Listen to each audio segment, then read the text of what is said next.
Hola, buenas noches, ¿cómo andan? ¿Cómo les va, chicos? ¿Todo bien? Buenas noches. Hola, buenas noches. Bueno, ya casi el quórum, así que vamos a empezar, así no Buenas perdemos tiempo. noches. ¿Qué tal? ¿Cómo les va? Somos ya 26, somos 40 inscriptos este cuatrimestre. Siempre suele dejar alguno o alguna para marchanta, pero bueno, tenemos fe de que vaya a ser un cuatrimestre exitoso y que bueno, todos podamos participar y aprender, ¿no? Que de eso se trata todo esto. La verdad es que me sorprendió en un principio el número de inscriptos. Eh, Entiendo que es algo positivo. Eh, Así que bueno, espero que todo esto sea un buen intercambio y que todos podamos aprender de esto del derecho internacional público. Como les dije, la clase pasada, la idea de la cursada también tiene que ver con la posibilidad de interactuar entre nosotros sobre temas relacionados a la agenda del derecho internacional, de la política internacional. Entre otras cosas, tenemos siempre este formato en donde comenzamos las clases hablando sobre alguna noticia, un tema vinculado, afín a la materia. Y bueno, para eso los escucho a ustedes y vamos a intentar después anidarlo con el tema concreto de hoy, que es derecho de los tratados. Entiendo que el miércoles de la semana pasada pudieron ver con Romina una breve introducción sobre fuentes del derecho internacional, costumbre internacional. Ese era creo que el tema que le tocaba a Romy, un tema importante. Yo diría que, como dije en la primera clase, el derecho internacional se asienta sobre tres pilares. Uno de ellos es las fuentes del derecho internacional, el otro son los sujetos del derecho internacional y el tercero es el sistema de Naciones Unidas. Todos ellos hoy en día encuentran nuevas temáticas, problemáticas o modos de interpretarse a la luz del siglo XXI, pero es cierto que sigue siendo una reminiscencia del sistema clásico de Estado-Nación, ¿no? Esto que vimos en la primera clase, que los estados, en principio, como entidades soberanas que se formaron en el año.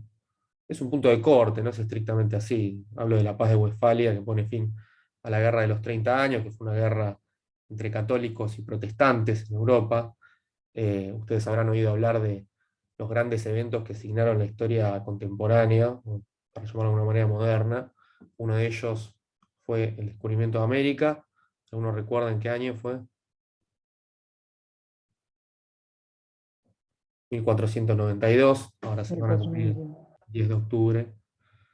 eh, la llegada de Cristóbal Colón, en realidad el descubrimiento, bueno, se podría decir el descubrimiento de los europeos o de los reinos centrales y occidentales de Europa de América, ¿no? El redescubrimiento de América, 10 de octubre de 1492.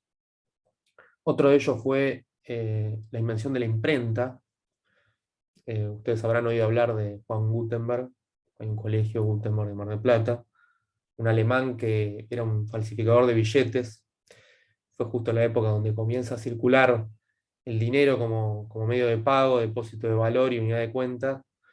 Y bueno, Juan Gutenberg, bajo un intento de querer falsificar una letra de cambio de un banco de los Rothschild, finalmente descubre esto, la impresión de lo que luego sería la imprenta, ¿no? Esta idea de colocar en trípticos en tinta estándar y multiplicables al infinito prácticamente, toda una serie de instrumentos que luego circularían y que facilitarían toda la vida comercial, más que nada el intercambio de dinero.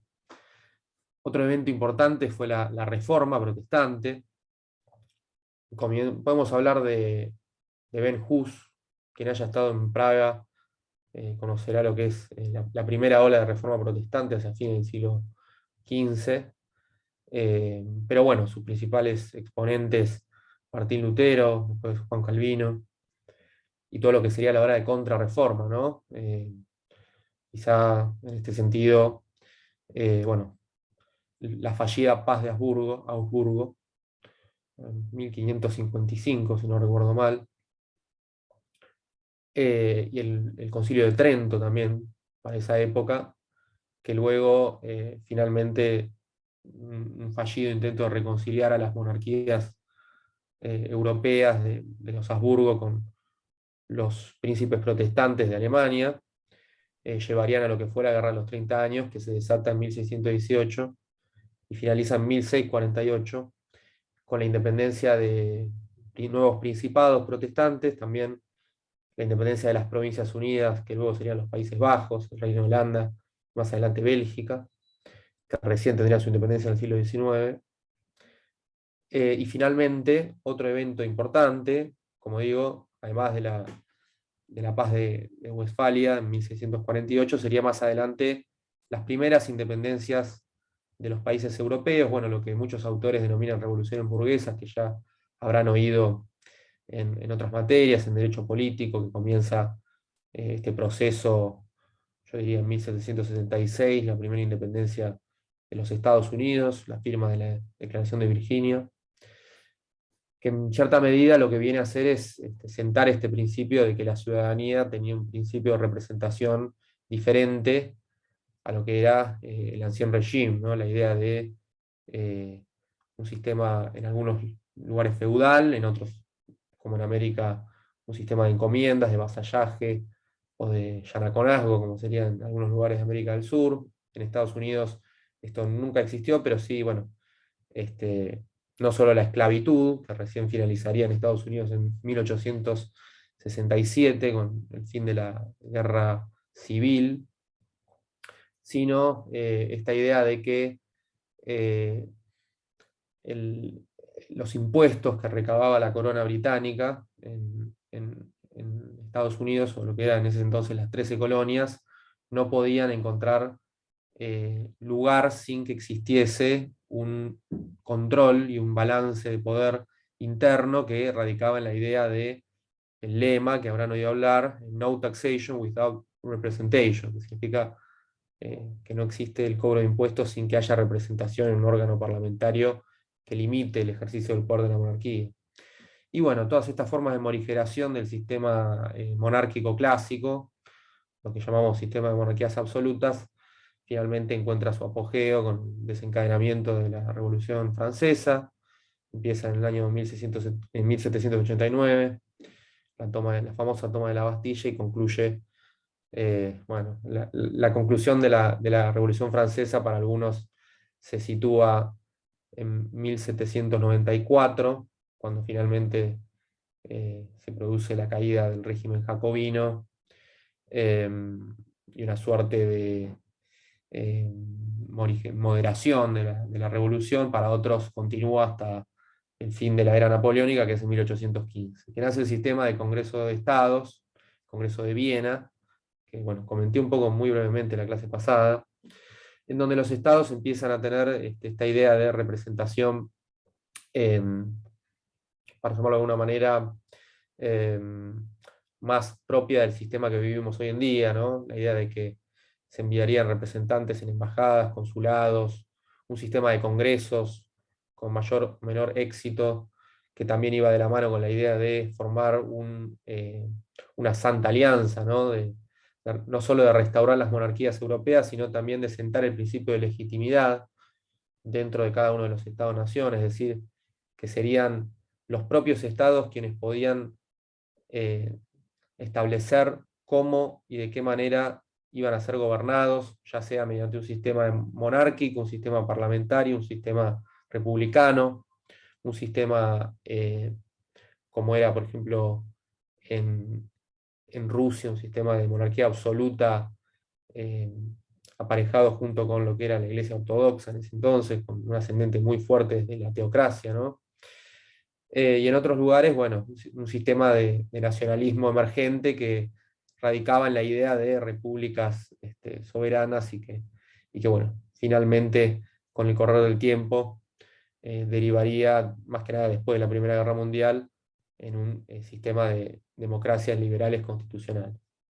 Ahí ya hablamos de una primera gran ola, o segunda gran ola, mejor dicho, de democratización, ¿no? Después de la de la Primera Guerra Mundial, que sería de alguna manera fallida, ya que bueno, todos conocemos los derroteros que tuvo ese periodo entre guerras, ¿no?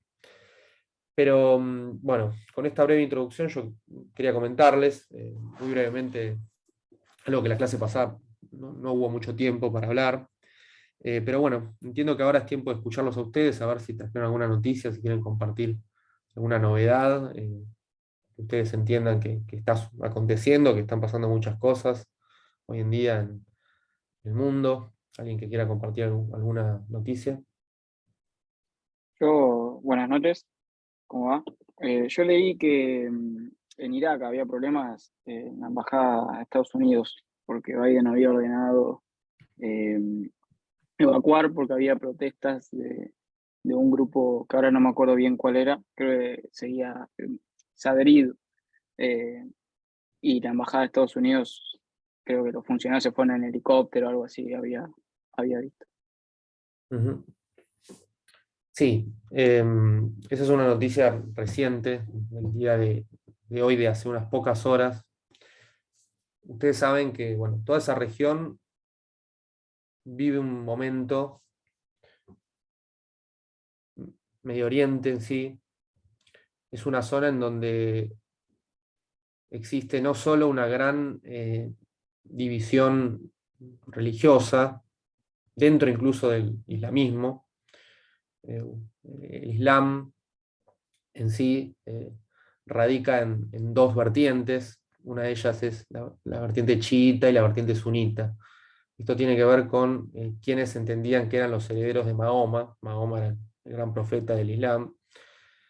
Eh, la vertiente chiita, en su momento, estamos hablando del año 1000, una vez muerto Mahoma, básicamente creía que el heredero de Mahoma iba a ser su yerno, el príncipe Ben Ali, y la vertiente sunita entendía que correspondía a su más conspicuo discípulo, que era el príncipe Abu Bakr. Y a partir de ahí, bueno, hay un gran cisma dentro del islamismo que podemos ver al día de hoy. Lo cierto es que incluso a pesar de esta gran división entre chiismo y sunismo, por ejemplo, Irak es un país de mayoría sunita, pero con una gran incidencia, o sea, una minoría chiita que en realidad es casi el 40% de la población. Si bien son mayoría de sunitas, un poco más del 50% de sunismo, y a su vez hay una gran influencia de una vertiente kurda, ¿no? Lo que es otra variante dentro del islamismo, que bueno, no viene al caso explicar cómo se origina, pero la idea es que no existe un país que se denomine Kurdistán, ¿no? No existe un país de los kurdos, sí existen movimientos kurdos, tanto en Siria como en Irak y en Turquía. Y en Irak, bueno, habrán oído hablar de la figura de Saddam Hussein.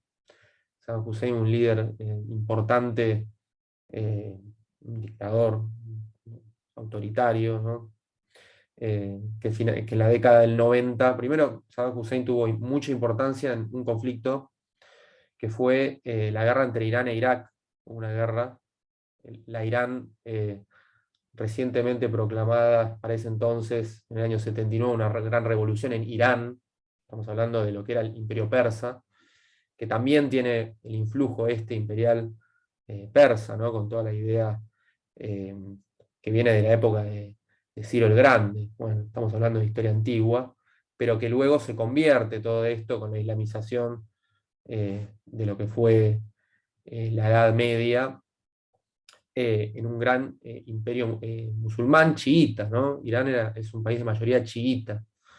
E Irak, la Irak de Saddam Hussein, era un país sunita. Entonces, en el año 80, después de la revolución en Irán, del año 79, habrán oído hablar por ahí de un ayatollah, lo que sería un clérigo musulmán iraní, que se llamaba Khomeini, que desencadena una gran revolución en Irán en el año 79, que también, paradójicamente, como mencionaba recién, segundo hay una toma de rehenes en la Embajada de Estados Unidos, que bueno, es un caso que luego llega a la Corte Internacional de Justicia y que vamos a ver ahora en las próximas clases, porque abarca el derecho consular y diplomático y la inmunidad de jurisdicción. Y en el año 80 se empieza una guerra, ¿no? Una guerra que dura 6 años, que finalmente se la denomina la guerra de los tanques, una guerra en el desierto, ahí en lo que era el límite entre Irán e Irak. Y bueno, fue un empate técnico. Lo cierto es que Estados Unidos, el presidente Ronald Reagan, apoyaba en un comienzo a Irak, eh, más que nada por digamos, la contra que había con Irán, ¿no? Y luego la figura de Saddam Hussein eh, tenía una ambición imperial muy importante en lo que era Medio Oriente. Y en el año 90 decide anexar un estado, que ustedes, bueno, les voy a compartir mapa, porque si no hablar sin un mapa de estas cosas es un chino, pero vamos a compartir muy brevemente un mapa. Ah, no estoy habilitado, bueno.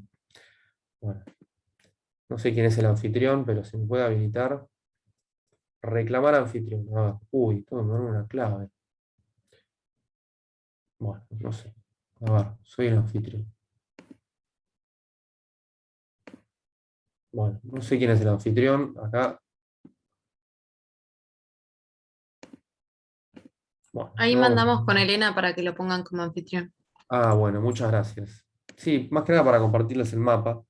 Bueno, les sigo contando. En el año 90, Saddam Hussein anexa un estado, se llama Kuwait, un estado muy rico en petróleo, que está lo que sería la cuenca de la península arábica. Hoy en día Kuwait, por ejemplo, es el país con PIB per cápita más grande del mundo. Más que nada por su renta petrolífera y las regalías que tienen ahí el emir, ¿no? Que es el jefe de Estado de Kuwait. Y una vez anexado este estado, Estados Unidos lanza una campaña que se la conoció como la Operación Tormenta del Desierto, en donde junto con una coalición de estados, principalmente de la OTAN, pero que por ejemplo Argentina participó también dentro de esa coalición, el presidente del año 90, no recuerda quién era, 1990, por ahí alguno de ustedes estaba vivo. Menem. Bien, Menem. ¿Y quién era el jefe, el canciller? ¿Recuerda, Sandra?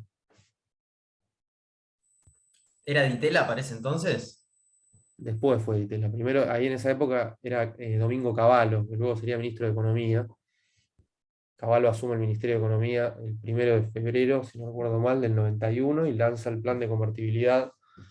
Pero está bien igual, porque Ditela fue después el canciller. Y bueno, había toda una teoría muy famosa, que se la conoce, se la circunscribe dentro de la escuela del realismo periférico, que es una escuela de política exterior, de relaciones internacionales, que tiene que ver con esta idea de que Argentina tenía que encontrar aliados pertinentes para el momento histórico que vivía el mundo. Caída del muro de Berlín, diciembre del 89, disolución de la URSS, diciembre del 91. Entonces, bueno, se vivía un momento unipolar, ¿no? Estados Unidos tenía el mayor ejército del mundo, una situación incluso mejor que después de la Segunda Guerra Mundial. Poderío militar muy importante, y finalmente se decía apoyar, se envía una fragata al Golfo Pérsico, que bueno, no entra en combate, pero Argentina, por ejemplo, desfiló después de que se gana esta guerra en Washington.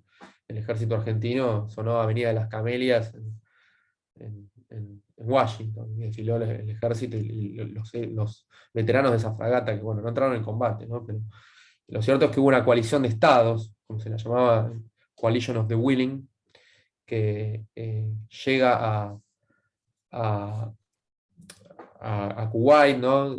Básicamente neutralizan la zona, primero una campaña bastante exitosa de lo militar, porque fue una guerra también, una guerra que ya incorpora elementos que hoy vemos, por ejemplo, esta idea de de un sistema de guerra híbrido, ¿no? La idea de que existía una gran logística desde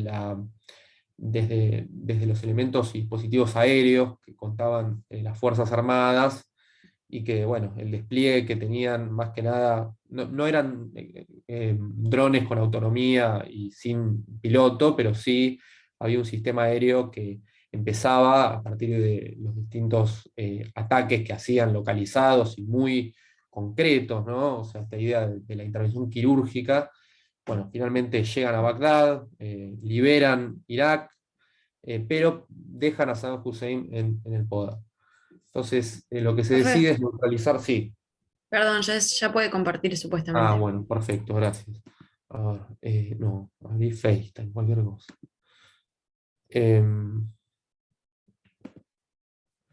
Lo que se decide es neutralizar el norte de Irak. Ahí me ven, ¿no? Ven la pantalla.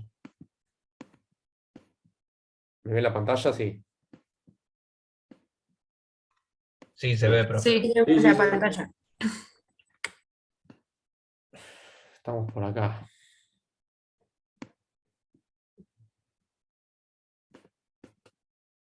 White.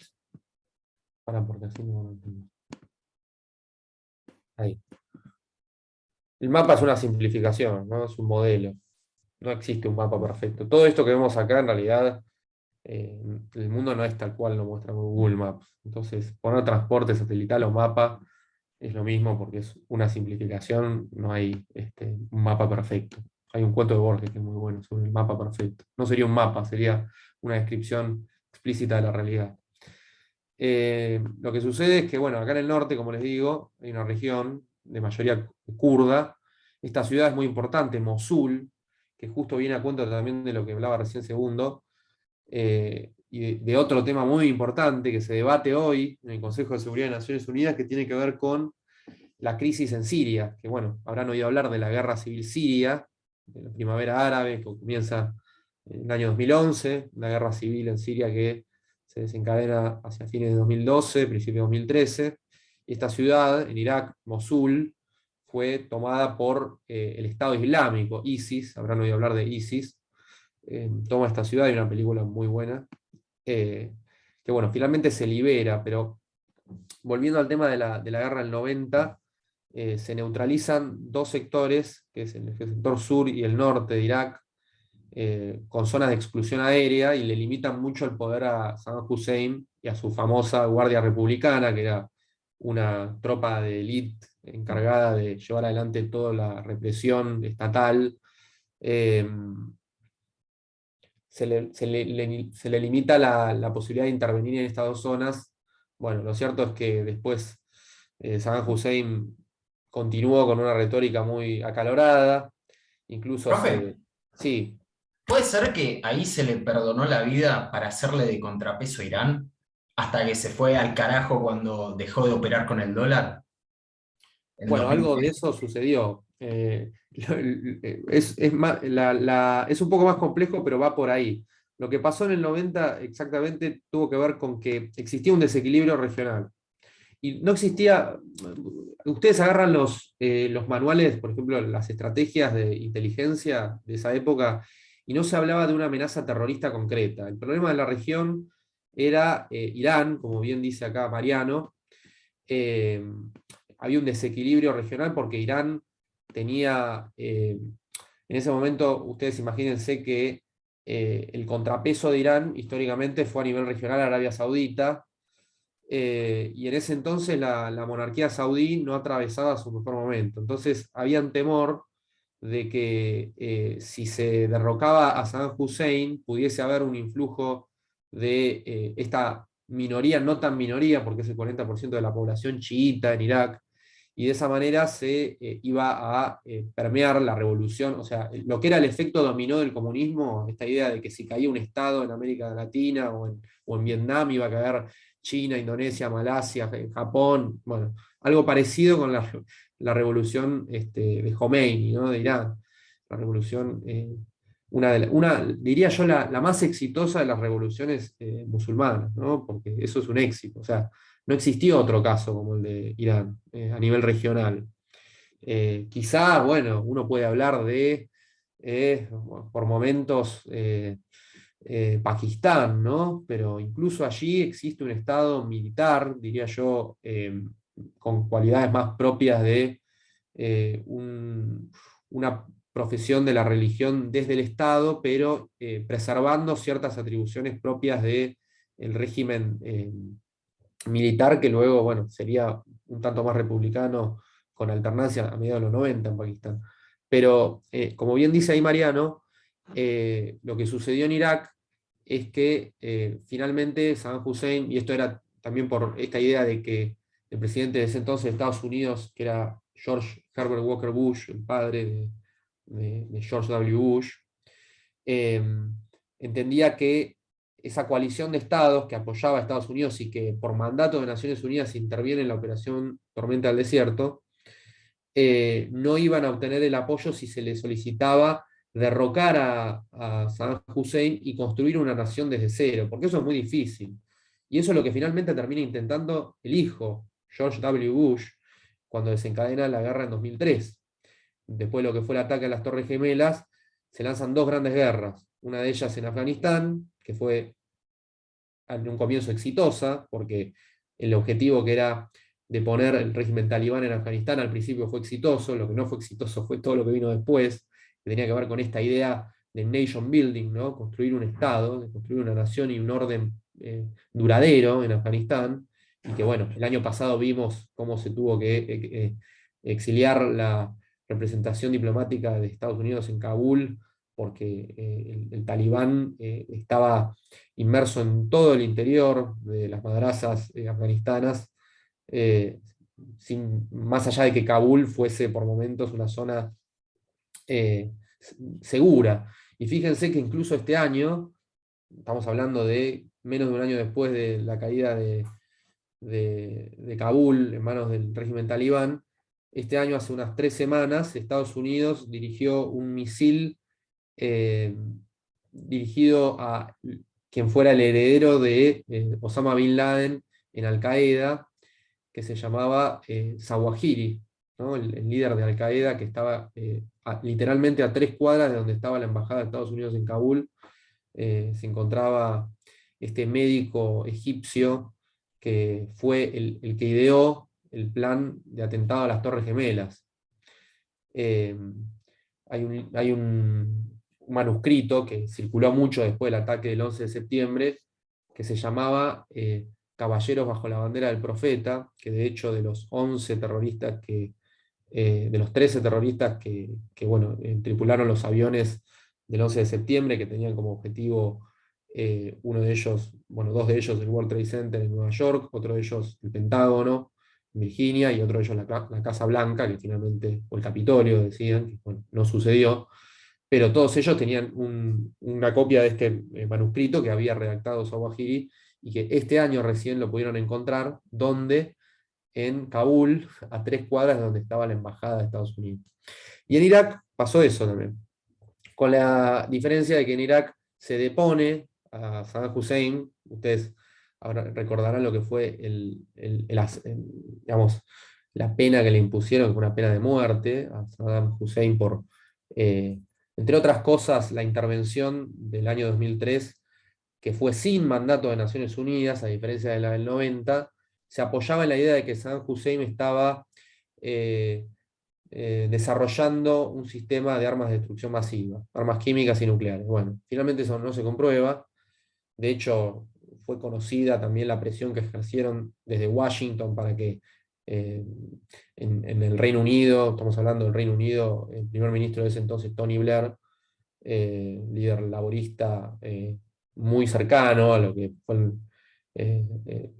Washington, y la idea de intervenir en Medio Oriente en ese entonces, en la OTAN, con la OTAN, hubo cierta presión que se intentó ejercer sobre quienes componían el Consejo de Seguridad en ese entonces. Y uno de esos países era Chile, y Chile votó en contra de la intervención en Irak. Y Estados Unidos no tuvo mandato en 2003, pero sí hubo una intervención, a pesar de que no hubiese mandato, y finalmente lo que sucede es que se derroca a Saddam Hussein, se lo condena a muerte, se lo ahorca. Está el video en YouTube para quienes tengan un poco de morbo. Y bueno, a partir de ahí, una sucesión de gobiernos, se crea un sistema que es un sistema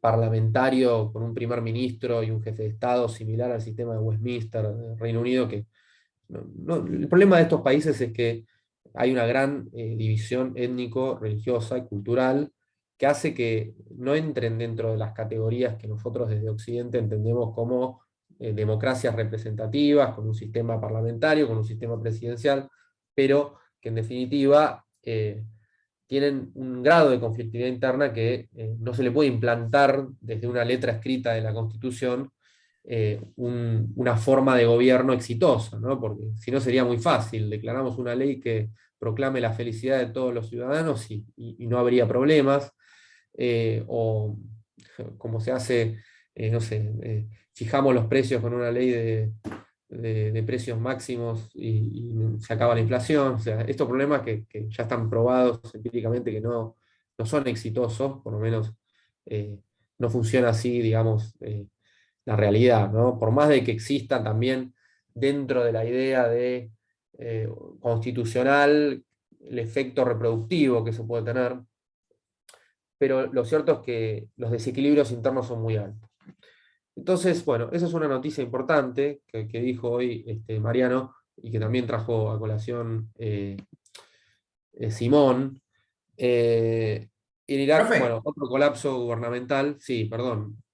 no, me quedé pensando, con una opinión, ¿vos crees que Irán ya puede o sea, ya está recontra consolidada como potencia regional desde ya?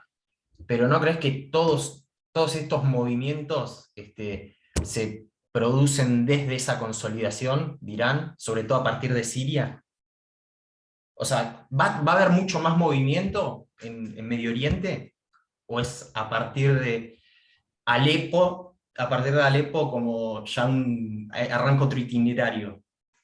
Ujú. ¿Me explico? Bueno, para quienes no saben, Alepo es una ciudad en Siria que fue en su momento, digamos, una gran batalla que se desencadena en Alepo durante la Guerra Civil Siria, que es por acá más o menos, a ver si puedo acercar el mapa, por acá, ahí Alepo, la toman lo que eran las fuerzas disidentes del régimen de Al-Assad. Al-Assad, Siria es un país muy particular, es un país de mayoría sunita que lo gobierna un chiita, que es Bashar al-Assad, que es padre de Al-Assad, que fue el líder histórico desde la revolución del 63, del partido Baas, ¿no? Que es el que lidera hoy el régimen en Siria. Y después de lo que fue, y esto es muy importante, la guerra de los 6 días en el 67, Israel, que es el otro factor de desequilibrio regional, después de la guerra de los 6 días toma un territorio, parte del territorio sirio, que es esta zona que ven acá, que se lo conoce como los Altos de Golán, ¿no?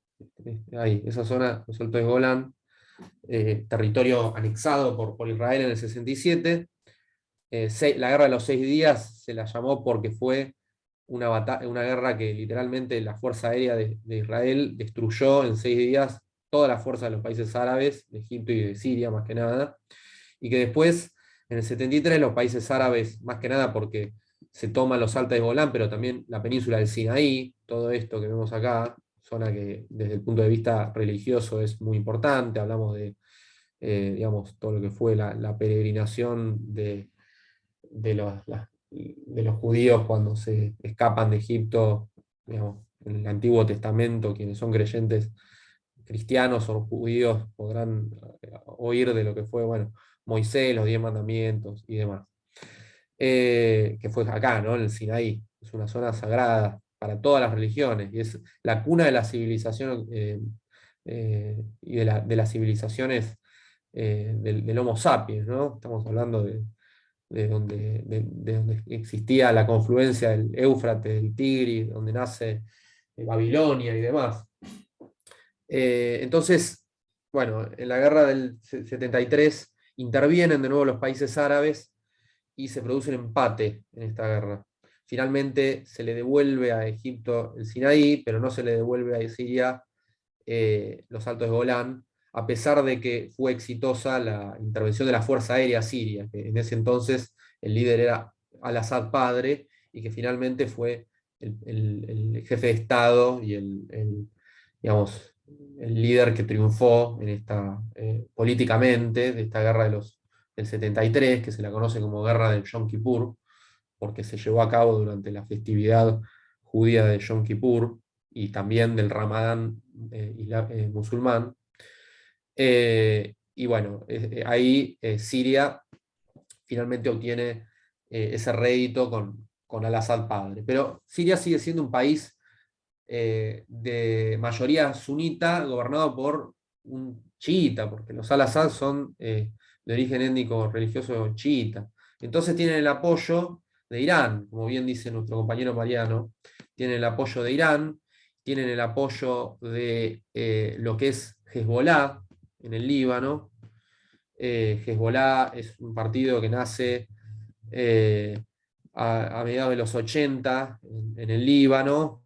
Hezbollah significa el partido de Alá, Hezbollah, que bueno, tuvo en un principio esta idea de los ataques terroristas, vienen un poco a cuento de cómo surge Hezbollah, porque era tal la superioridad militar que tenía Israel en Medio Oriente, inclusive con la obtención de la bomba nuclear, que Israel posee ya desde hace varias décadas y que ningún país de Medio Oriente la tiene, y que hoy existe un plan nuclear muy importante de Irán para obtener la bomba nuclear, si es que ya no la tiene, porque debe estar muy cerca. Ya podemos hablar de eso más adelante, pero lo que pasa ahí es que Hezbollah empieza a hacer ataques terroristas porque lleva a Tel Aviv a la mesa de negociación y empieza a obtener réditos territoriales en el norte del Líbano y haciendo retrotraer al ejército israelí. Entonces, ahí, como bien dice Mariano, con el apoyo que le da a Hezbollah, el régimen de Teherán, ¿no? en Irán, entonces hay un factor de contrapeso de Irán al hegemón regional o al que sería el país más fuerte regionalmente, que es Israel, y eso desde el punto de vista de las alianzas es muy complicado, porque si existiese un Irak pro-Irán y eso pudiese generar efectos en Siria, en la guerra siria, que de hecho Irán intervino en la guerra civil siria y ganó porque apoyó al Assad junto con Rusia, la Rusia de Putin, entonces ahí tendríamos un grave desequilibrio que desde el otro lado, desde el lado israelí y también, ¿por qué no?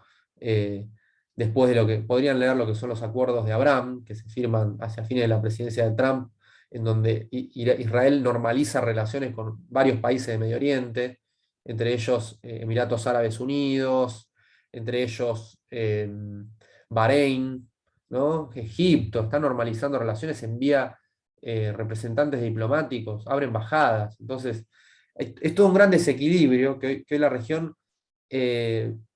está claramente fragmentada en dos centros de poder, que la guerra en Ucrania, y esto es lo más importante, la guerra en Ucrania genera la oportunidad, por una cuestión de costos energéticos, de que Estados Unidos pueda volver a firmar un acuerdo nuclear junto con los países de Europa con Irán, porque se firmó un acuerdo en el año 2015, en la presidencia de Barack Obama, el JCPOA en inglés, tratado o acuerdo comprensivo, Joint Comprehensive Plan, bueno, un acuerdo nuclear que lo firma el P5+1 para que Irán deje de enriquecer uranio con fines bélicos, ¿no? Con fines de obtener una bomba nuclear.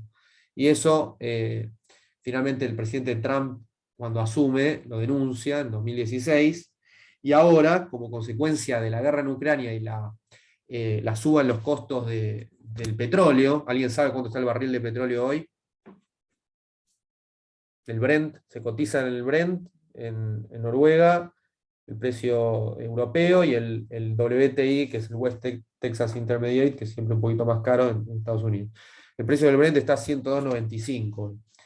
En la época de la pandemia, los futuros de petróleo eran negativos. O sea, y hoy el petróleo está casi al nivel del boom de las commodities a mediados de los 2000. O sea, que llegó a valer 150 el barril.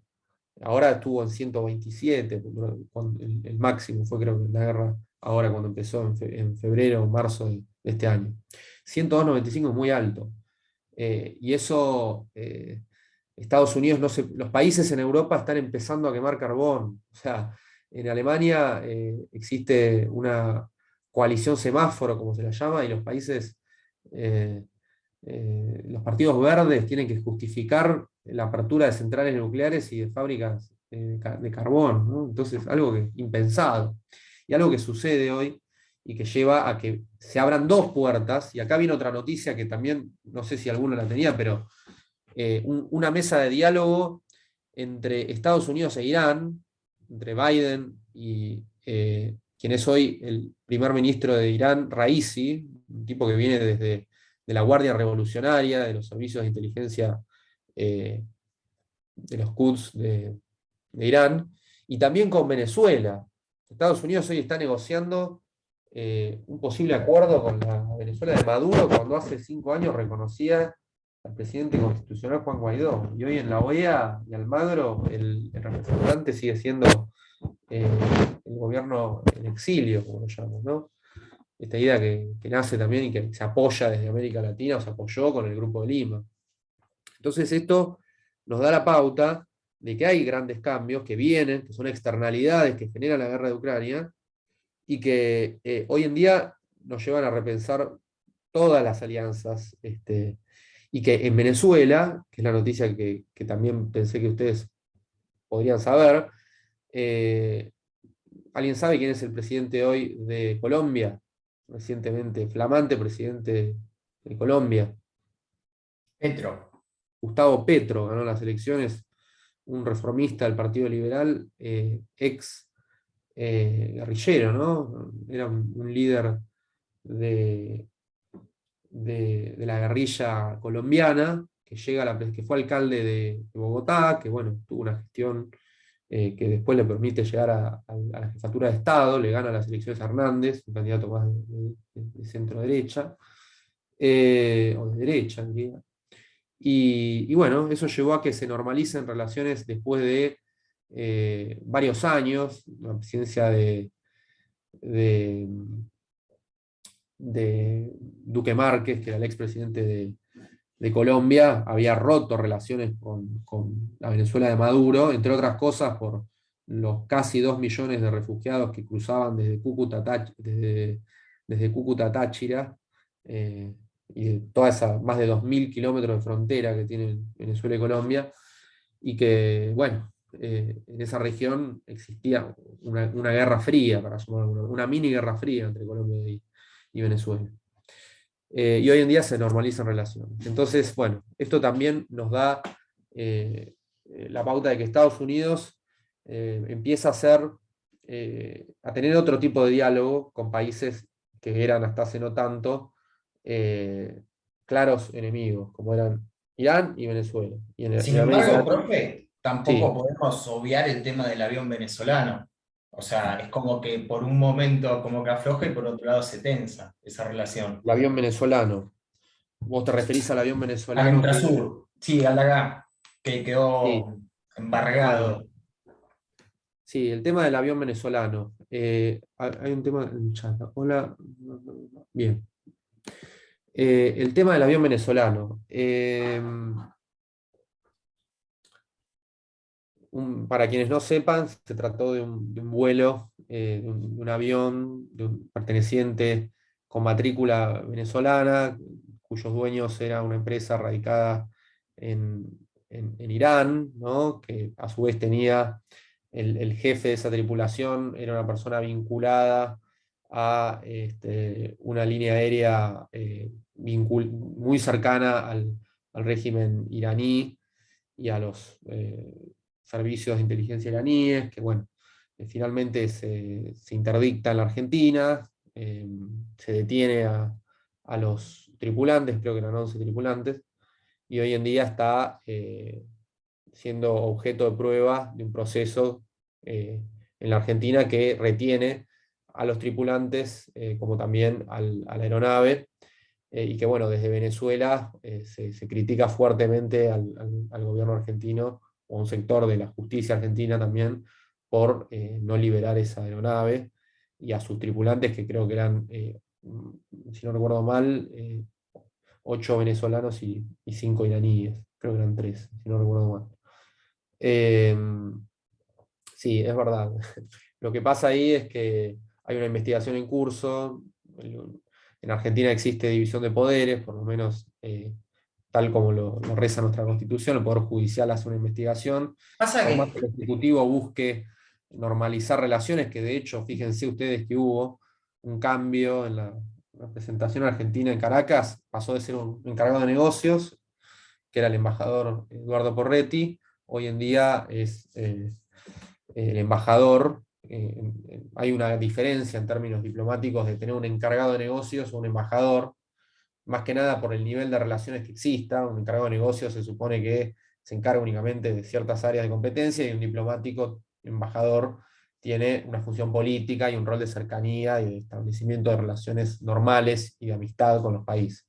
Entonces hoy Oscar Laborde es el embajador en Caracas, acreditado ante la República Bolivariana de Venezuela, y que se está de alguna manera bregando por acelerar esta investigación para que, bueno, pueda encontrar un resultado efectivo o no sobre la liberación de esta aeronave.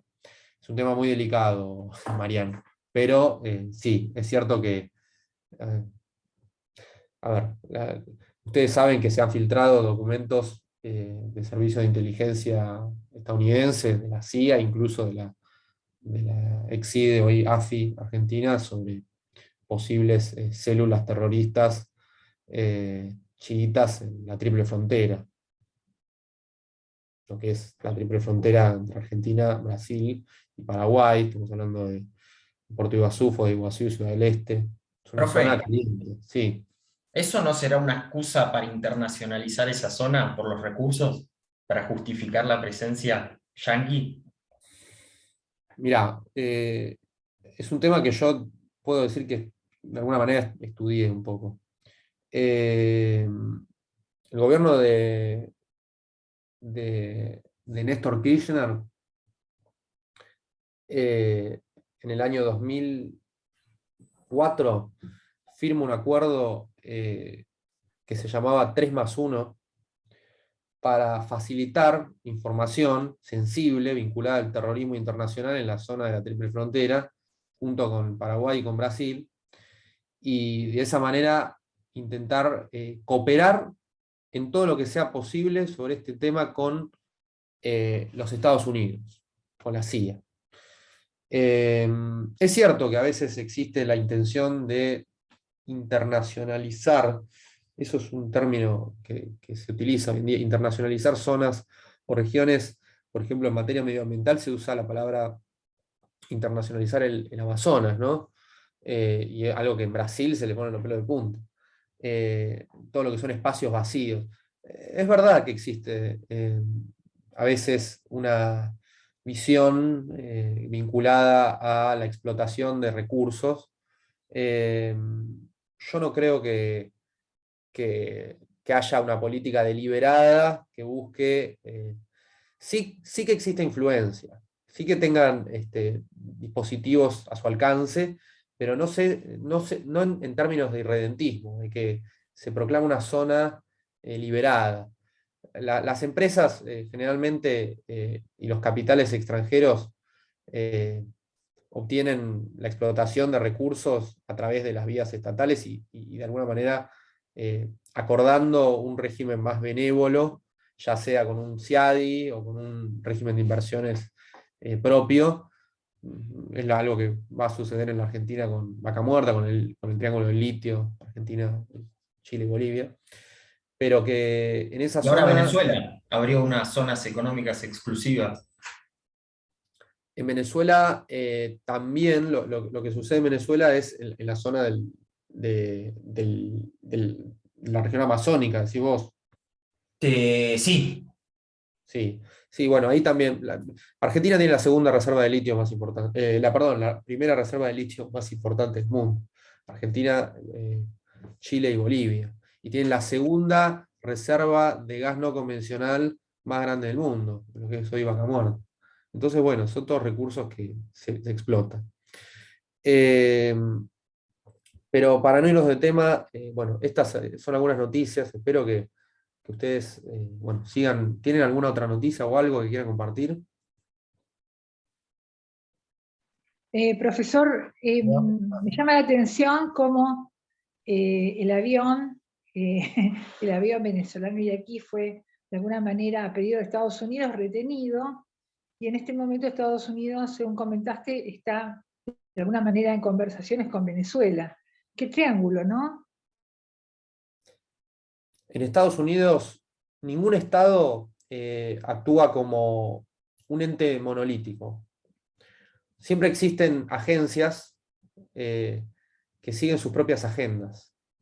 Hay un problema que es el sesgo que tenemos de interpretar a Estados Unidos como una única entidad que opera de forma unívoca y conjunta y concreta, con una política, con una agenda propia y sin diferenciar entre lo que son los intereses, por ejemplo, del Departamento de Estado, que tiene una agenda, el presidente tiene, por lo general, la jefatura de esa agenda, pero a su vez hay agencias que Estados Unidos tiene más de 11 servicios de inteligencia, o de agencias de inteligencia. La CIA, el FBI, el Pentágono, el departamento, el NSA, el National Security Agency, que es quien filtra todas las comunicaciones. Tiene agencias de la DEA, que se encarga de Drug Enforcement Administration, temas vinculados al narcotráfico. Tiene agencias vinculadas a la inteligencia militar. No sé, los Rangers tienen su inteligencia, ¿cómo se llama? Los SEALs, la Fuerza Aérea, el Ejército. A ver, entonces, toda la comunicación que existe, que en realidad, en principio sería orquestada por el Director Nacional de Inteligencia, el DNI, que bueno, no siempre se conjugan de una misma manera. Entonces, a su vez, eso que se reúne en Estados Unidos en lo que se conoce como el Consejo de Seguridad Nacional, que es un organismo que nuclea a los jefes de las Fuerzas Armadas, al director de inteligencia, al asesor de seguridad nacional, es una figura que también existe que asesora directamente al presidente, y al secretario de Estado, que sería el canciller de Estados Unidos, asesoran al presidente en estos temas, y bueno, muchas veces hay agendas contrapuestas. Si estudiamos, por ejemplo, la historia de la lucha contra insurgentes en Centroamérica, y lo que fue la guerra contra el sandinismo, encontramos que hay una agenda en tema de drogas y hay otra agenda militar en términos de lucha contra insurgentes. Y eso fue muy claro durante la presidencia de Reagan, cuando el régimen de Noriega en Panamá era funcional para espiar y hacer base de la lucha de los contras a la revolución sandinista en Nicaragua, y que a su vez la DEA investigaba temas vinculados a las drogas, cuando después en el 89 se lo derroca a Noriega y se lo lleva preso a Estados Unidos. Noriega, el presidente de Panamá, por temas vinculados a las drogas, cuando les dejó de servir en un punto, ¿no? Entonces todo esto, y quien financiaba todo eso y la droga que llegaba por esa vía, venía desde el cartel de Medellín de Pablo Escobar. Entonces, bueno, ahí esto está muy escrito. Entonces, bueno, a veces los intereses no es Estados Unidos solo, es un problema de agencia, ¿no? Estados Unidos no es una entidad monolítica. Hay varias, desde la teoría de las organizaciones existen varias suborganizaciones burocráticas con su propia agenda, con su propia política pública. Bueno, otros temas importantes. La soja, ¿alguien sabe cuánto está? La tonelada. Para entender Argentina tienen que tener 4 datos, no es muy difícil entender Argentina. Precio de la soja, algo que ustedes deben saber, el precio del dólar, ahí ya es más difícil porque hay varios regímenes cambiarios, pero bueno, vamos a hablar del dólar libre, el dólar contado con liquidación y el dólar MEP. El dólar contado con liquidación está a 2,89, que es el que permite girar divisas al exterior, porque son títulos que cotizan tanto en pesos como en dólares, y cuando se busca llevar al exterior divisas para atesoramiento, se utiliza el dólar contado con liquidación, que está a 2,98, el dólar libre está a 2,88 y 2,92, y el BTU de gas, que es otro tema que aqueja nuestro régimen de subsidios energéticos, está a 9,27. Bueno, hay que pasar el invierno, ya lo pasamos casi.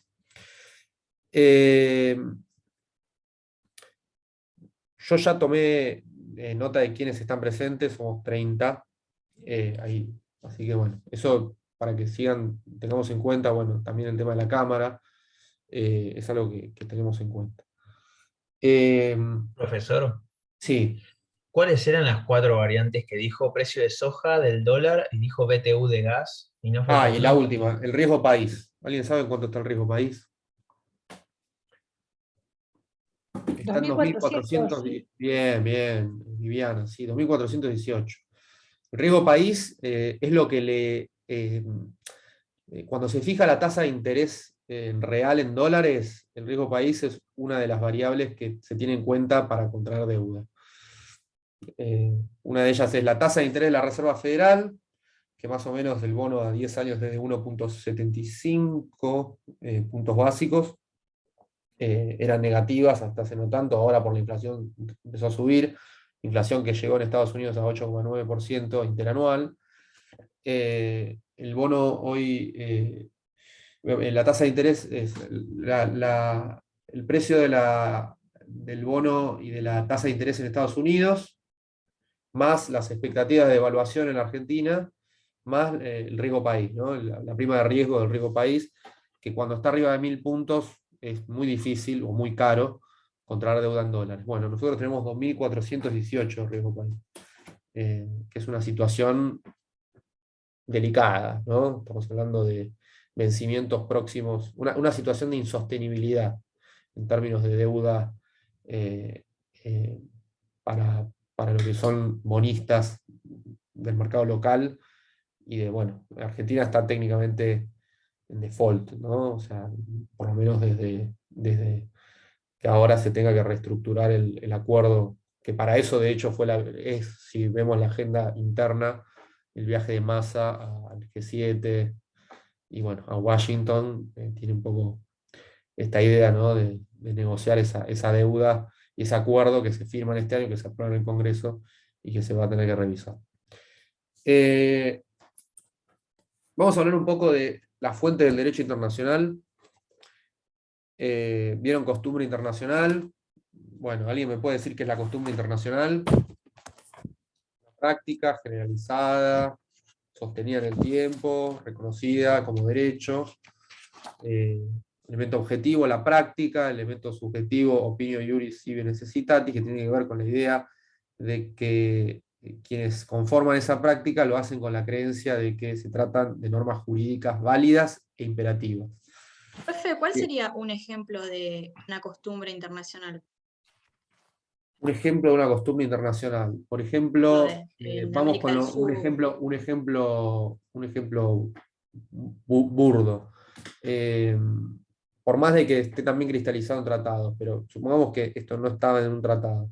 Porque hoy en día hay todo un fenómeno que tiene que ver con que la costumbre en sí, desde el año 48, cuando se conforma la Comisión de Derecho Internacional, empieza a haber una positivización del derecho consuetudinario. Entonces hoy casi todo está plasmado en tratado. Pero en su momento imaginen el principio de no intervención, imagínense la prohibición de la esclavitud en todas sus formas, de la discriminación racial. Ahí hablamos de costumbre general. También existe costumbre bilateral, ¿no? Entre dos estados. Por ejemplo, durante el siglo XIX, la costumbre de la libre navegabilidad en los ríos por parte de buques de terceras banderas o de estados vecinos. El río de la Plata, a ver, lo navegaban, de hecho, si estudiamos la historia de la Argentina, los grandes conflictos decimonónicos, desde la guerra, el bloqueo anglo-francés, el bloqueo anglo-francés, la guerra, la batalla de Caseros del 52, todo eso redunda en una idea de del conflicto de la Cuenca del Plata y la posibilidad de navegar y de explotar comercialmente las vías internas de los ríos, el Paraná y el Uruguay. Entonces, bueno, eso, ahí se puede conformar una costumbre bilateral, ¿no? O una costumbre, como se la llama, una costumbre erga omnes parte, cuando son dos o más estados sin que sea toda la comunidad internacional, ¿no? Por ejemplo, una costumbre bilateral, se me ocurre el principio bioceánico entre Argentina y Chile para lo que es los territorios adjudicados entre la Argentina y Chile en lo que es la Tierra del Fuego, ¿no? La idea de que Chile no tendría acceso al Océano Atlántico, a la vez que la Argentina renunciaba a todos sus derechos que tuviesen litoral en el Océano Pacífico. Y existe un principio, que es el principio bioceánico, que después se sella en el famoso tratado de 1881, Tratado de Límites entre Argentina y Chile, y que, bueno, hacía una costumbre bilateral, ¿no? Pero también, bueno, hablamos de costumbre bilateral cuando hablamos de derecho de pesca que tienen los buques de un Estado sobre el, el mar territorial de otro, digamos, derechos que se consolidan con el transcurso del tiempo y que a su vez existe un elemento objetivo que tiene que ver con la conducta en sí y otro permisivo del Estado, digamos que en este caso deja que suceda por aquiescencia la conducta de otro Estado, ¿no? Tiene que ver con un no hacer, que bueno, yo estoy consintiendo. Imagínense si, no sé, yo dejo que, esto pasa en la vida civil también, con lo que son las servidumbres, nada más que las servidumbres se constituyen y bueno, pero puede que con el transcurso del tiempo surja una servidumbre real de paso por el transcurso del tiempo y bueno, se puede adquirir por prescripción adquisitiva esa servidumbre.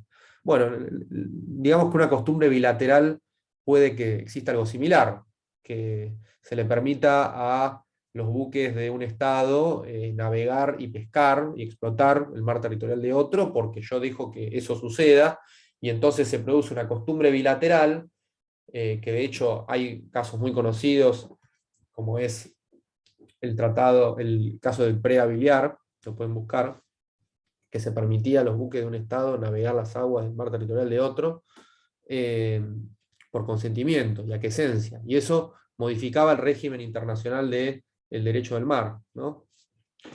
Pero los tratados, más allá de la costumbre, que es la otra gran fuente, tratados que en el artículo 38 del Estatuto de la Corte, ustedes saben, este artículo es muy importante porque sienta las bases de cuáles son las fuentes del derecho internacional. Habla sobre convenciones generales o particulares que establezcan normas expresamente reconocidas por los estados litigantes. Bueno, esta es una definición de tratado muy amplia.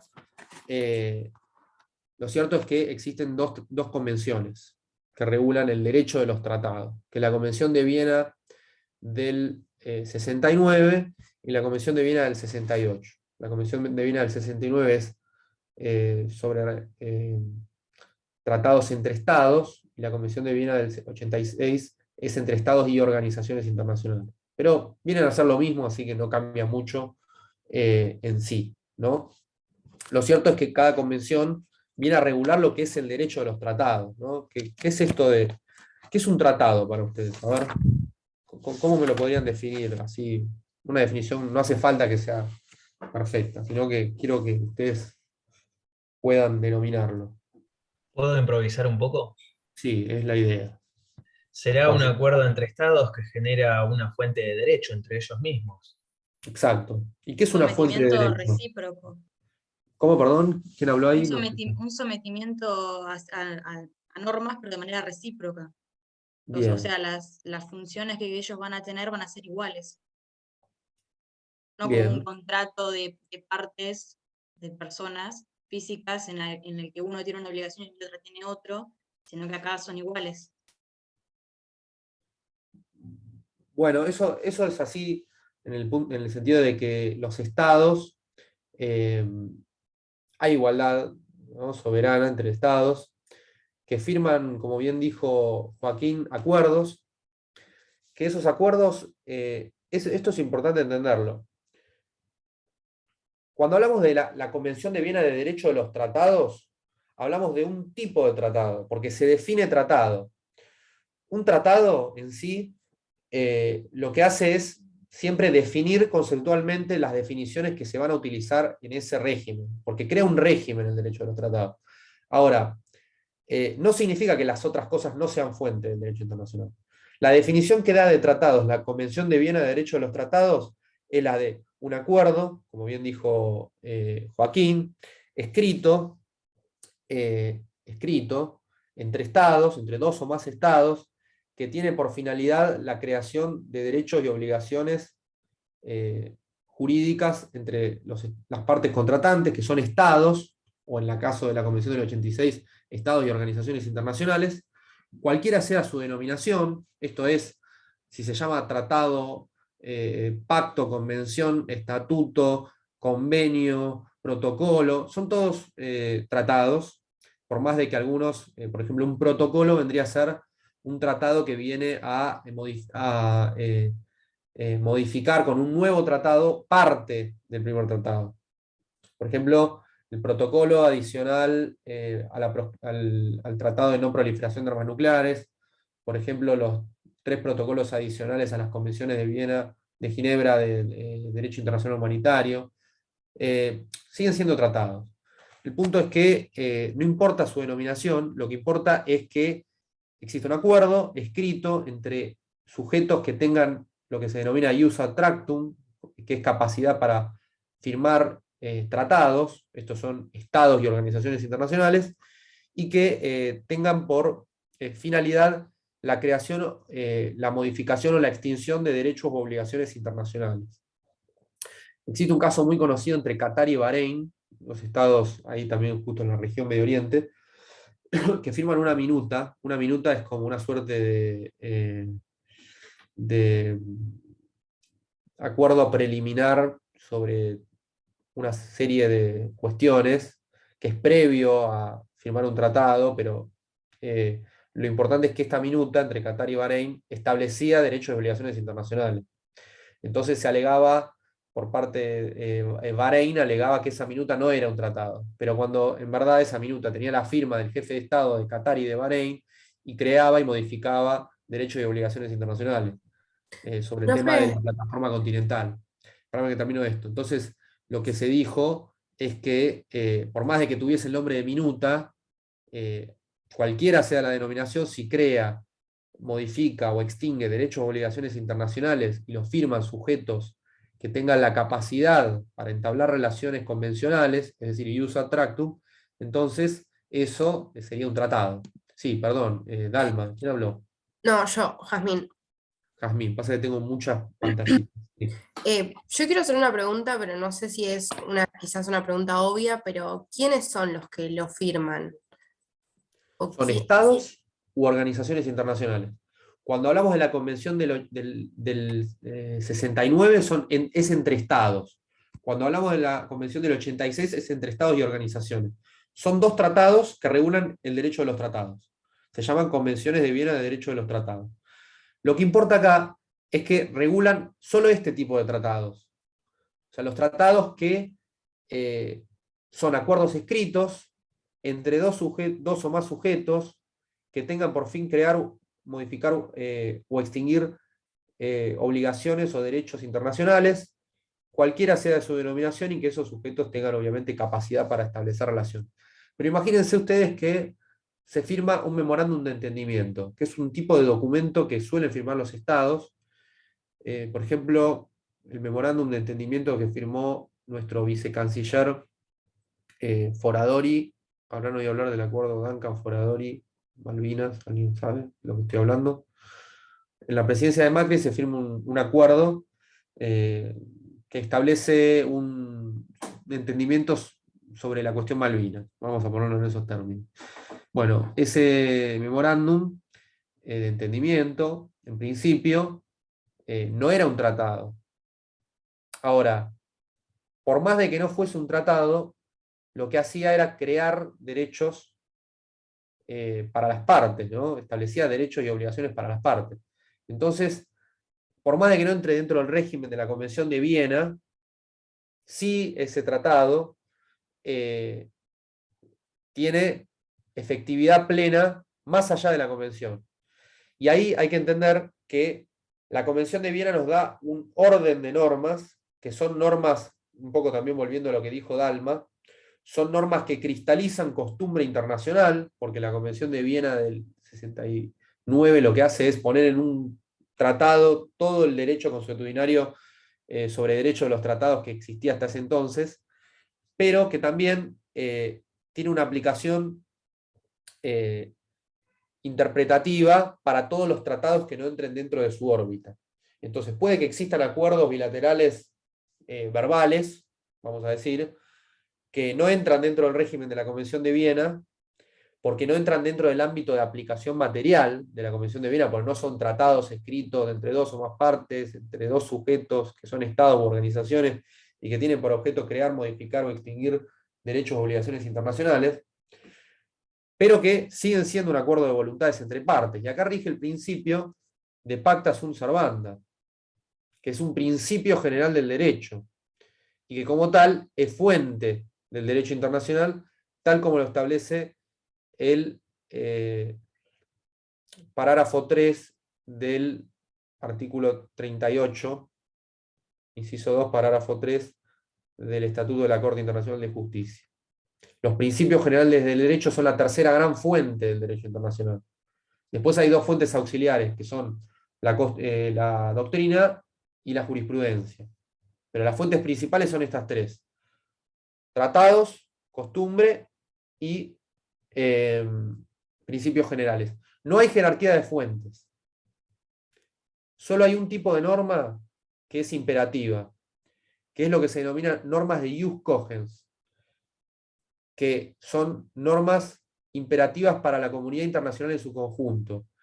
Vendría a ser, mutatis mutandi, lo que sería el orden público en el derecho interno. Bueno, no se puede firmar un contrato sobre un objeto que es de indisposición, como por ejemplo un hígado, un contrato oneroso, imagínense. Bueno, eso es un contrato que contraviene el orden público. Bueno, en derecho internacional existe una suerte de orden público que son las normas imperativas del derecho internacional general, que están plasmadas en el artículo 53 de la Convención de Viena de Derecho de los Tratados. Que lo vamos a leer porque es muy importante esto saberlo. Por ejemplo, una norma imperativa es aquella que veda la posibilidad de que se lleven a cabo actos de genocidio, ¿no? Eso es imperativo, obviamente. Es nulo todo tratado que en el momento de su celebración esté en oposición con una norma imperativa de derecho internacional general. Es una norma aceptada y reconocida por la comunidad internacional de estados en su conjunto como norma que no admite acuerdo en contrario y que solo puede ser modificada por una norma ulterior de derecho internacional general que tenga el mismo carácter. Norma imperativa de carácter absoluto. ¿Sí? Esas son las normas de ius cogens. Ahora bien, cuando nosotros estudiamos un tratado, y esto es para derecho internacional privado, derecho internacional público, cualquier materia que tenga que ver con la palabra tratado, tengan en cuenta tres cosas, que es el ámbito de aplicación material, temporal y espacial. Si ustedes saben eso, saben casi todo del tratado. No hay que saber mucho más para saber. Estoy hablando de la Convención de Viena de Derecho Internacional Privado de 1889 o de cualquier tratado. O sea, no hace falta que sea Derecho Internacional Público. El ámbito de aplicación personal tiene que ver con qué sujetos jurídicos son quienes contraen las obligaciones y los derechos de ese acuerdo, ¿no? El ámbito de aplicación material tiene que ver con cuáles son la categoría de relaciones jurídicas, el universo material que va a abarcar. Por ejemplo, la Convención de Viena de compraventa de mercaderías abarca relaciones que se establezcan entre sujetos de derecho que pueden ser, regula personas jurídicas o personas humanas que lleven a cabo ese tipo de contratos. No puede ser un contrato de compraventa de otra cosa que no sea mercadería, de armas nucleares, que no son una mercadería, por ejemplo. Y el tercero tiene que ver con el ámbito de aplicación temporal, a partir de cuándo entra en vigor ese tratado, ¿no? Tiene que ver con cuándo las partes concretamente ven nacer sus derechos y obligaciones y están obligadas en los términos de ese tratado. Después, la Convención de Viena de Derecho de los Tratados también se refiere a cuáles son los sujetos que tienen capacidad para celebrar tratados. En el caso de la Convención de Viena del 69, es entre estados.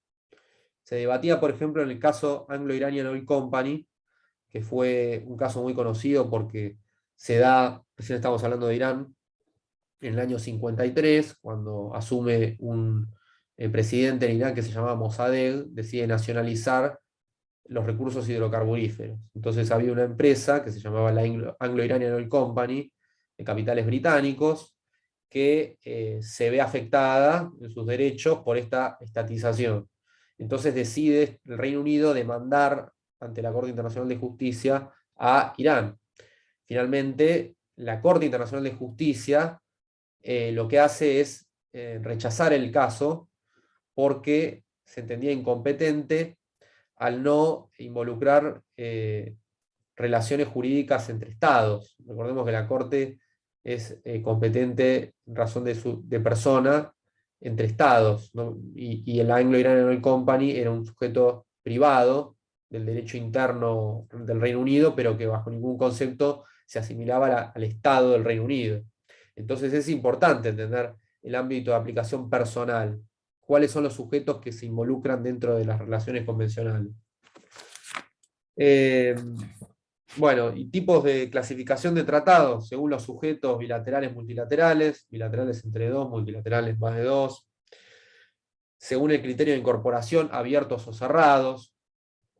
Imagínense un tratado abierto, la Convención Americana de Derechos Humanos. Está abierta a la ratificación de cualquier Estado interamericano o no, porque también lo pueden, a diferencia de otros instrumentos, también lo pueden ratificar estados que no formen parte del sistema, del sistema interamericano de la OEA, a diferencia de otros regímenes de derechos humanos. Cerrado sería un tratado bilateral de, no sé, navegación, por ejemplo, el Tratado del Río de la Plata y su frente marítimo, que es entre la Argentina y la República Oriental del Uruguay.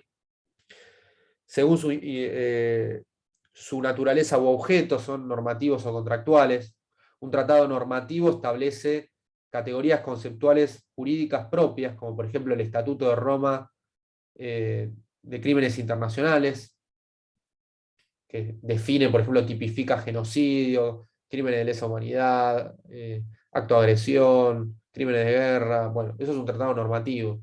Un tratado contractual, imagínense un tratado entre dos partes que se hacen, se obligan a concesiones recíprocas sobre, no sé, vamos a decir, acuerdos territoriales, ¿no? Un tratado que acuerda una delimitación territorial es un tratado contractual, no tiene conceptos jurídicos propios que nacen en función de ese tratado. Y bueno, vamos bien hasta acá. ¿Hay alguna pregunta? Bueno, espero que vayamos bien. Si no me preguntan, bien, sí. esto para intercambiar. El Lo que yo- problema que tenemos que resolver ahora para septiembre tiene que ver con esto, como para sí, ya está incorporarlo. subido al campus, lo pueden ver. Pues yo hace un rato busqué y no estaba. Recién lo subí. O sea, antes de la clase lo habilité para que lo puedan ver. Bien, Sí, bien. hay un tema vinculado a esto. Del problema, yo ahora no voy a tener tiempo porque faltan 10 minutos para que termine la clase. Pero van a tener que resolverlo dos cuestiones que vamos a ver la clase siguiente. Yo ahora quiero que se lleven esta idea de derecho a los tratados, que ustedes lean un poco sobre el tema y que entiendan que otro tema que para mí es muy importante, que tiene que ver con la etapa de celebración de los tratados. A ver, ¿cómo se celebra un tratado? hay un camino, ¿no? Como existe un intercontractual, el intercambio de minutas, todo lo que son las tratativas preliminares, la celebración, la firma, si es un instrumento público, bueno, la intervención de un fedatario, bueno, igual que sucede en un contrato, un tratado tiene todo un proceso de celebración, ¿no? Depende del tipo de tratado. Lo importante es que nosotros sepamos que existen dos tipos de tratados o de celebración de tratados. Los tratados que se celebran en forma simplificada y los tratados que se celebran en buena y debida forma. En forma simplificada son generalmente los tratados bilaterales, que se dan cuando, por ejemplo, hay una visita de un jefe de Estado a la Argentina, viene el primer ministro de Italia, y bueno, se reúne con nuestro presidente y firman una serie de tratados y se hacen por intercambio de notas reversales. Firman esos tratados y bueno, son en forma simplificada porque no tienen todo un proceso de adopción que sí tienen los tratados en buena y debida forma. Lo importante es que las personas que intervengan en estos procesos sean personas que tengan plenos poderes para obligar al Estado, que son naturalmente el jefe de Estado, en los casos de la Argentina es el presidente de la Nación, que conduce las relaciones exteriores, según nuestra Constitución, artículo 99, inciso 11. El canciller, que es naturalmente un órgano que tiene la posibilidad de representar, la capacidad para representar al Estado argentino, y el embajador acreditado ante el Estado de emisión. Imagínense el embajador argentino ante Brasil, en Brasilia, que va a ser, bueno, Daniel Scioli, va a volver a ser embajador, tendría plenos poderes para representar a la Argentina con tratados bilaterales que se firmen con el Brasil. Los Perdóname, tratados... perdóname, ¿Cómo, perdón? la figura del encargado de negocios que hablaste hoy, ¿no está acreditado para firmar, por ejemplo, acuerdos bilaterales simples? El encargado de negocios, en principio, el encargado de negocios es asimilable a un embajador. Pero no es lo mismo. Pero vamos a simplificarlo, es asimilable a un embajador porque está acreditado como funcionario diplomático ante el Estado de emisión. Y esa acreditación se da de forma distinta a la de un embajador, pero tendría plenos poderes para representar al Estado ante ese Estado. Al Estado, digamos, que envía, en este caso sería Argentina, ante Brasil, que es el Estado que recibe. Igual en el encargado de negocios existen distintas categorías que ya lo vamos a ver cuando veamos relaciones diplomáticas, en el siguiente problema que coordina Romina. Los tratados en buena y debida forma tienen un proceso de celebración, que tiene que ver con la negociación. Bueno, la negociación, nosotros más o menos sabemos, hay un proceso que tiene que ver con posturas de máximo y de mínimo, las partes se hacen concesiones recíprocas, se firma un acuerdo, se transacciona un acuerdo, ¿no? Si es bilateral, entre las cancillerías de los estados, si es multilateral, se envía en una misión a un funcionario con todo un equipo de asesores para que haga prevalecer lo que sería la postura argentina, pero siempre hay concesiones recíprocas que se hacen y se ven plasmadas a través de la adopción de un texto en un acuerdo escrito. Ese texto depende la negociación y en qué ámbito se da. Por ejemplo, los tratados en la OMC se dan por la regla de la unanimidad. Tiene que haber unanimidad para que lo que son las rondas de negociaciones de la OMC, por eso tenemos una ronda de Doha inaugurada en el año 2001 que todavía no se cerró, porque tiene que haber unanimidad de todos los estados que conforman el sistema de la Organización Mundial de Comercio. Y eso es únicamente, es muy difícil, ¿no? Pero hay regímenes que permiten que sea una mayoría de 2/3, generalmente es de 2/3, o mayoría simple, en fin. Se adopta un texto. Ese texto después se firma para autenticarlo. La firma puede ser de tres tipos. ¿Qué significa autenticar? Significa dar fe de que ese es el texto que se adoptó y que eso va a ser presentado ante el Parlamento, ante el Congreso, ante las autoridades locales del derecho interno para que luego sea ratificado. La autenticación da fe que el texto representa la voluntad de las partes y que las partes se obligan, y esto es muy importante, se obligan a no violar el objeto y el fin del tratado, del texto que se adoptó y se negoció y se plasmó en ese acuerdo. Pero no entra en vigor en ese momento. No entra en vigor todo el articulado de ese tratado, sino que únicamente entra en vigor la obligación de no frustrar el objeto y el fin del tratado. Imagínense, por ejemplo, vamos a hablar de la Convención contra el Genocidio, para erradicar el genocidio, el crimen de genocidio. Lo que no se puede hacer es salir a hacer genocidio, vamos a decirlo muy vulgarmente. Pero todo el sistema de normas que establece ese tratado, que tiene que ver con un mecanismo de solución de controversias, con diferentes tipos de mecanismos de supervisión, de informes que se tienen que presentar ante una comisión, etcétera, etcétera, eso no entra en vigor para las partes. Lo que no pueden hacer las partes es frustrar el objeto y el fin. Hasta tanto se ratifique el tratado y entre en vigor. En la Argentina el proceso de ratificación, ya lo vamos a ver la clase que viene, se hace a través de lo que se conoce como el sistema de un acto federal complejo. Es decir, es el Poder Ejecutivo quien negocia y firma los tratados, artículo 99, inciso 11. Es el Congreso quien mediante un acto de aprobación parlamentaria se encarga se le dice acto complejo federal porque es el Congreso con la representación de las provincias, ¿no? Que tienen su intervención federal en el Senado para aprobar internamente ese tratado, con un acto de aprobación parlamentaria, que no es una ley, sino que es un acto, tiene naturaleza distinta al de una ley. Y después es el Poder Ejecutivo quien nuevamente, con ese visto bueno que le da nuestro Congreso de la Nación, lleva esa voluntad manifestada en lo que se conoce como un instrumento de ratificación o de adhesión ante el depositario de ese tratado. El depositario del tratado es quien acumula todo lo que son las reservas, las protestas, los instrumentos de adhesión y demás, y se presenta ese instrumento de ratificación para que entre en vigor para las partes. En Argentina entra en vigor cuando el Ejecutivo deposita el instrumento de adhesión o de ratificación ante el depositario de ese tratado. Y puede que entre en vigor recién más adelante, porque el tratado establece que va a entrar en vigor pasadas o llegadas las, no sé, 100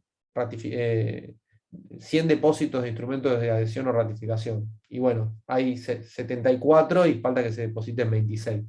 Entonces todavía no entra en vigor. O que entra en vigor a partir de determinada fecha. A partir del 2025. Bueno, estamos en 2022, todavía no va a entrar en vigor. Entonces, por eso es importante entender el ámbito de aplicación temporal de un tratado. Y bueno, eso es importante para entender cómo se manifiesta el consentimiento del Estado. Se manifiesta a través del depósito de instrumentos de adhesión o de ratificación, a través del canje de instrumentos o notas reversales, si es un tratado en forma simplificada, o celebrado en forma simplificada, y entra en vigor recién a partir del momento por el cual el tratado empieza a surtir plenos efectos, ya sea en determinada fecha que establezca el tratado, o en determinado momento, cuando se depositen determinada cantidad de instrumentos de adhesión o ratificación, o sujeta a alguna condición en particular que supedite los efectos jurídicos plenos que se dan en el momento en que el tratado efectivamente entra en vigor para las partes. O sea, esto es importante que ustedes cuando lean del tema distingan entre lo que es la etapa de negociación, adopción de un texto, autenticación, ratificación y entrada en vigor. Cuando entra en vigor, surte en pleno efecto todos los derechos y obligaciones de las partes. Hasta tanto no entre en vigor, entonces existe la obligación de no frustrar el objeto y el fin. ¿Qué es el objeto y el fin? Bueno, tiene que ver con la razón de ser del tratado, ¿no? El contenido sustancial de la norma, diría Silvina González Napolitano. Y ahí hay un principio que tiene que ver con la buena fe, ¿no? Es la buena fe contractual, ¿no? Que ustedes conocen ya de contratos. Y una vez entrado en vigor, el principio de pacta sunt servanda, que como decía aquella famosa nota del Código de Vélez-Sarsfield, toda convención entre particulares genera derechos y obligaciones a las cuales las partes deben someterse como a la ley misma, ¿no? Cuando un contrato surte plenos efectos, es ley para las partes. Y un tratado es lo mismo. Y en caso de que se incumpla, surten efectos de responsabilidad. En el derecho internacional existe la responsabilidad internacional, al igual que existe la responsabilidad civil o penal en un derecho interno. Desde la entrada en vigor, los derechos y obligaciones que entren en vigor, valga la redundancia, van a ser tanto los sustanciales como los procedimentales o formales. Todo se tiene que cumplir el tratado una vez que entra en vigor. No solo cumplir el objeto y el fin, sino todas las normas. Como dice el fallo del caso de las plantas de celulosa en el río Uruguay, entre la Argentina y el Uruguay, año 2004, ya hablamos en la clase pasada, la famosa planta de celulosa Botnia en la ciudad de Fray Bentos, Uruguay, que generaba, la Argentina demanda ante la SIG que se genera una contaminación ambiental que perjudica y que viola el Tratado del Río Uruguay, firmado entre ambos estados. Finalmente la Corte Internacional de Justicia no logra acreditar que se violenten normas sustanciales y que se genere un daño ambiental, pero sí se violaron normas procedimentales. Y para eso Uruguay tuvo que dar satisfacción ante la Argentina de que no se volverían y dar todas lo que son las medidas de no repetición para que no se continúen violando las normas formales de ese tratado, que había un mecanismo de consulta bilateral entre la Argentina y el Uruguay que Uruguay no observó. Bueno, eso hasta hoy, porque ya estamos pasados de hora. La clase que viene, rápidamente vamos a hablar de reservas y vamos a empezar a hablar sobre el tema de Malvinas. Yo tengo solo 4 clases para explicar muchos temas, pero lo que les pido es que estudiemos este tema de tratados porque es muy largo. El derecho de los tratados podrían ser 10 clases, pero obviamente lo que yo pretendo es que ustedes tengan nociones del derecho de los tratados, que sepan qué es un derecho, qué es el derecho de los tratados, cuál es el ámbito de aplicación material, temporal y espacial de la Convención de Viena, qué es una reserva, qué es una objeción, cómo se interpreta un tratado y alguna cuestión más vinculada a lo que dije recién, las normas imperativas de derecho internacional, artículo 53. Y lo último, y ya nos vamos, tiene que ver con el artículo 27, que es el artículo más importante de toda la materia. Si ustedes me dicen de acá a 20 años, cursé con Mariano y Romina Derecho Internacional Público, no me acuerdo de nada, las clases no me divirtieron, hoy hago Derecho de Familia, pero me acuerdo del artículo 27 de la Convención de Viena, porque esto lo van a ver en toda la carrera y en lo que hagan, que tiene que ver con que no se puede alegar normas del derecho interno de un Estado para no cumplir con las obligaciones que nazcan de un tratado internacional. El artículo 27 dice eso. No se puede alegar el derecho interno frente a normas internacionales que surjan en virtud de un tratado. Y eso es muy importante porque es el argumento que utiliza la Corte Suprema de Justicia de la Nación, en el famoso fallo de Mejía contra Sofovich, que ustedes habrán oído hablar, en toda una serie de casos, Café La Virginia, Fibraca, más adelante, bueno, todo, Simón Maceo, y demás, ¿no? Todos estos, ¿cómo se llamaba el otro caso muy conocido? del chileno, no me sale el nombre ahora. Bueno, me olvido. Artículo muy importante, artículo 27 de la Convención de Viena. No se puede alegar el derecho interno para contravenir una norma internacional que surja en función de un tratado internacional. ¿Cómo? Puede ser Arancibia Clavel. Arancibia Clavel, ahí estaba. Sí, sí, Arancibia Clavel. Exactamente. Que el caso Arancibia, que ya vamos a ver la clase que viene. Arancibia Clavel, Simón y Maceo, son los tres fallos que ahora en el siglo XXI digamos, modifican toda una interpretación del derecho internacional y el derecho interno. Pero bueno, dicho esto, vamos a dejar acá. Nos va a quedar la clase que viene para ver reservas y la última clase que vamos a tener antes de que termine el problema 1 para ver el tema de Malvinas y Naciones Unidas. Pero vamos a ver cuestión Malvinas más que nada. Así que bueno, vamos a dejar acá y vamos a recapitular la clase que viene con reservas. Lean un poco si pueden sobre este tema.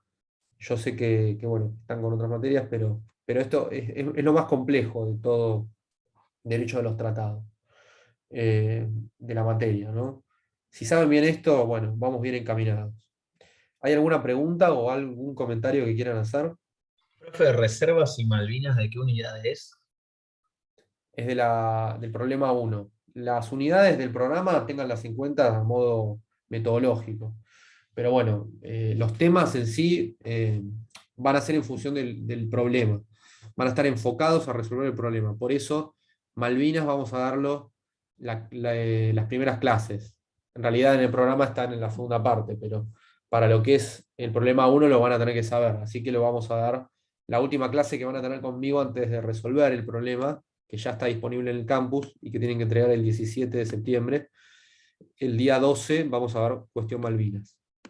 La semana que viene vamos a ver tratados, parte de reservas y de derecho internacional y derecho interno. Perfecto, profe, gracias. Bueno, de nada. Bueno, ¿hay alguna otra pregunta? Bueno, chicos, nos vemos el lunes de la semana que viene. Recuerden, yo no es que quiera ser un pesado, ni mucho menos, sino que me piden, por favor, el tema de la asistencia y de la cámara. Yo sé que están todos con la cámara prendida, bueno, casi todos. Mariano, yo te quería decir, estoy entrando a Mar del Plata, estaba en la ruta, por eso no estuve con la cámara hoy, pero ya después voy a estar. Si hay un caso en particular por el que no puedan, a lo que voy es, siempre hay por ahí una cuestión, bueno, en este caso, si Santiago estaba viajando, lo entiendo. Profe, Pero sí, a mí me va a pasar que los miércoles yo salgo de la facultad y me vengo para Miramar. O sea, voy a estar en el micro conectada. Por eso capaz que no me conecte con la cámara, pero voy a estar. bueno, bueno. Porque salgo a las 8 y si no me tengo que quedar hasta las 11 en Mar del Plata. Y soy de Miramar. Bueno, si hay un caso, un caso en particular concreto, me Solamente los escriben. miércoles igual. Les dejo mi mail, esto por cualquier cosa. Les dejo mi mail, no sé si todos lo tienen. Me había escrito una chica, no recuerdo ahora el nombre, pero creo que esa duda ya se despejó con el centro de estudiantes. Lo hablé con uno de los chicos del centro y bueno, ya quedamos en que su caso, ahora no recuerdo quién fue, no sé si está acá, vamos a ver. Profe, igual los lunes somos varios. Candela Arana, perdón. ¿Está acá Candela? No. Bueno, si no está Candela, esa duda en particular ya se despejó. Pero les dejo mi mail, es ese que está ahí, marianoaderosa, todo junto, @gmail.com. Por cualquier cosa me escriben ahí, que a veces lo veo más que el campo. Y si no, por el grupo. O por el WhatsApp. Sí, perdón, había dicho algo Fabián. Sí, mira, los lunes nosotros salimos de sociedades y 45. Yo me puedo conectar y 20 y 25. ¿Puede ser? Sí, yo la lista le saco screenshot, yo le saco screenshot a esa hora. O sea. Somos varios los que estamos en sociedades. Bueno. Yo con que estén en los primeros 15, o sea, 10, 15 minutos de tolerancia, ¿no? Eso sería para... bueno, Hoy seguí 20.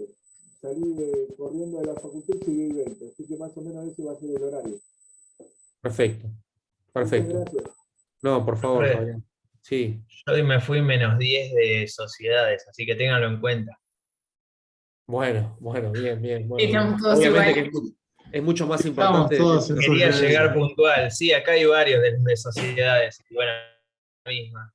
Bueno, pasa que sociedades, sí, es una materia, es una ley de 19.550, es vieja esa ley, no, ya está. No, es más importante esto. No, mentira, que vayan cursos en sociedades, pero tratemos del tema ese de la cámara y la asistencia ha pasado 15 minutos más o menos, no hay problema, pero bueno, porque me lo piden. Si no, o sea, yo no quiero ser vigilante, ¿no? ni tener que andar tomando lista como en la secundaria, pero bueno, ese tema, ¿no? Así que bueno, cualquier cosa me escriben ahí al mail y nos vemos la semana que viene. Gracias. Chao, Melissa, hasta Bueno, luego. gracias, profe. Nos vemos. Hasta luego, profesor. Adiós. Semana que viene.